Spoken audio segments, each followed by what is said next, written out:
question I get asked often from people looking to buy or invest in their own SaaS company is, Akil, where do I go and find my own company? Where do I find high quality businesses where I can put my cash and start operating my own company?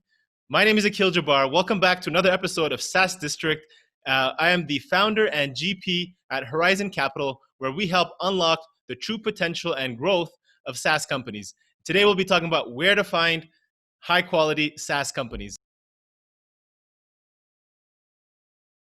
Hey guys, so welcome back to SaaS District. On today's video, what we're going to talk about is where to source SaaS companies. So if you're looking to buy or acquire your own SaaS company, I'm going to share with you 6 different ways where you can start looking for your own deals and acquiring a company for yourself.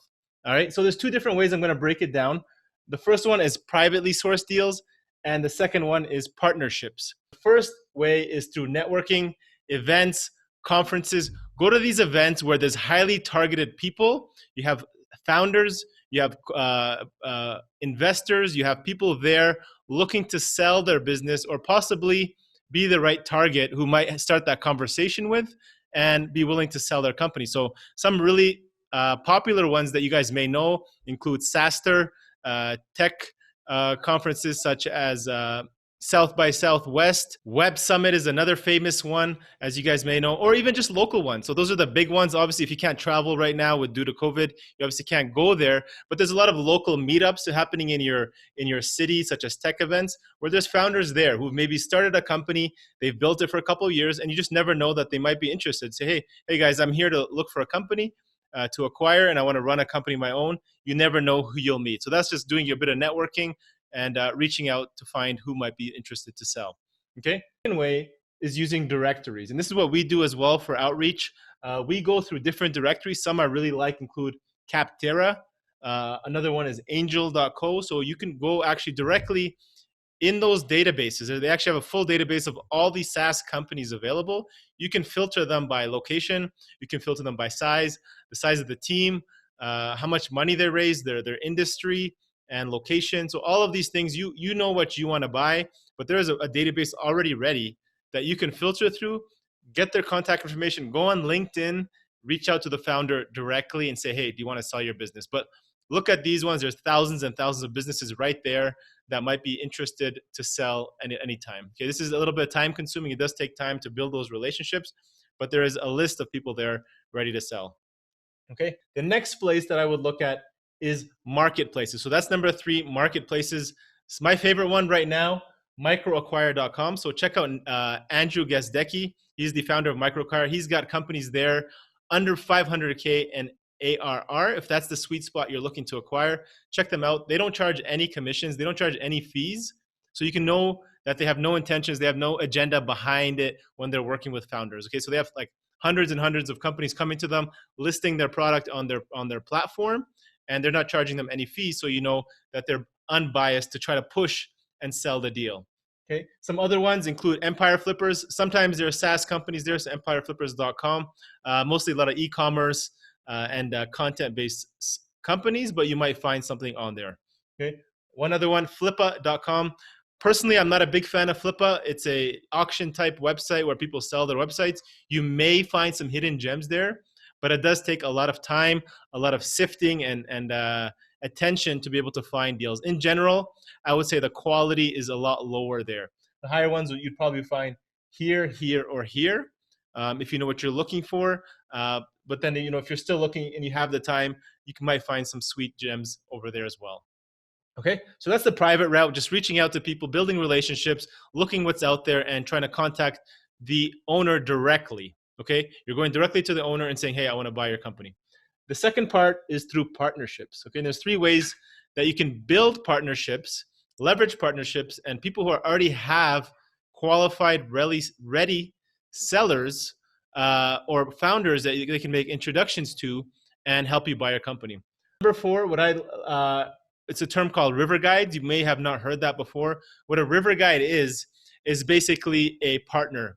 Okay, and they're a referral partner, and they are well connected in the industry.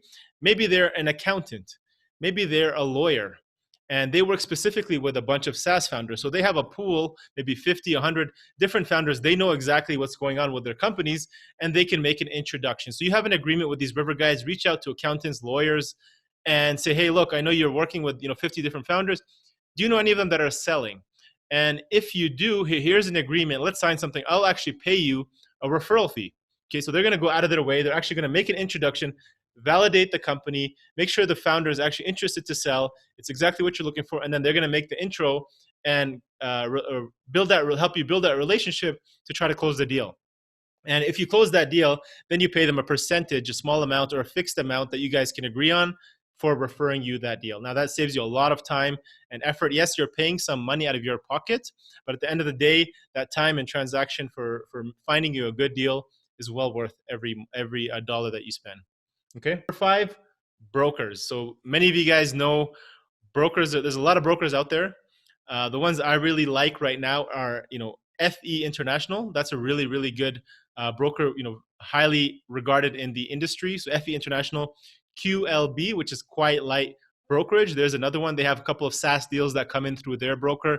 Now, you can check them out, subscribe to them, look at the deals coming up, and review the deals.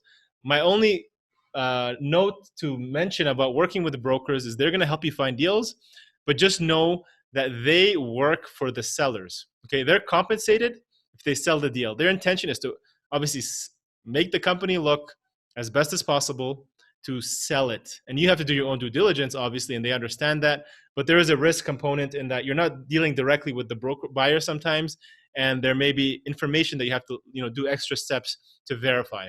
Okay, and just know what the intention is. Sometimes the brokers will say, yeah, this is a great deal, high growth, high this, high that, but then when you look into it, but then it's high churn, poor user experience. There could be a bunch of other things. Okay, so just beware about that when you're working with a broker. Finally, another way you can work is actually through an M&A advisor. That's a little bit different than a broker, where brokers have a bunch of deals on their table, and whatever they have, they're just going to send to you and see if you're interested to buy.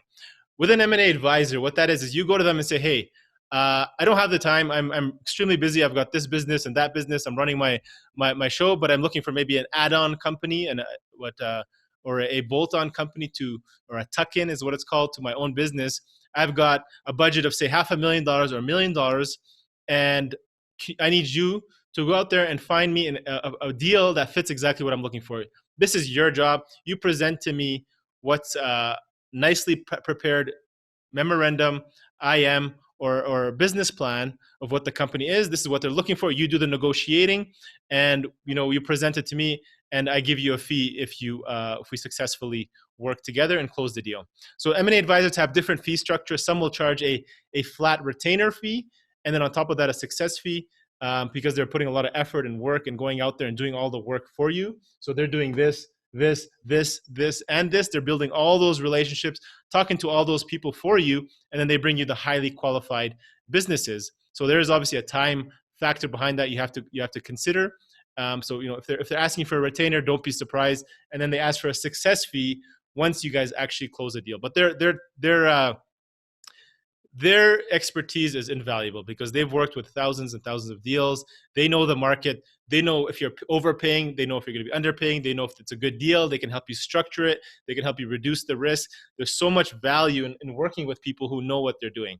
If this is your first time, it might be worthwhile because you might easily make some mistakes here if you don't know what you're looking for. You go and speak to a private seller, and he might be hiding a bunch of things behind the doors if you can't catch it yourself during due diligence, or you might be overpaying, and these guys are worth their weight in gold by making sure you're paying the right amount and you get a good deal at the end of the day, and that's what's the most important. Okay, guys, so that is the ways that we at Horizon Capital source our companies. A lot of them obviously now come through inbound as well, directly reaching out to us, but a combination of all these, we are M&A advisors. We are listed with a couple of brokers. We have a bunch of river guide partnerships. We look at marketplaces all the time, including MicroAcquire, and we spend a lot of time reaching out to founders directly through the list and target of companies that we're looking for specifically to acquire. Okay, so I hope that was helpful, guys. If you guys liked this video, if this was helpful, please comment below. What has worked for you? What are you doing right now to find your own SaaS companies and acquisitions? How are you sourcing deals? Is there something else I missed here and that you have a better way of sourcing deals? Let me know in the comment below. And don't forget to subscribe and like this video.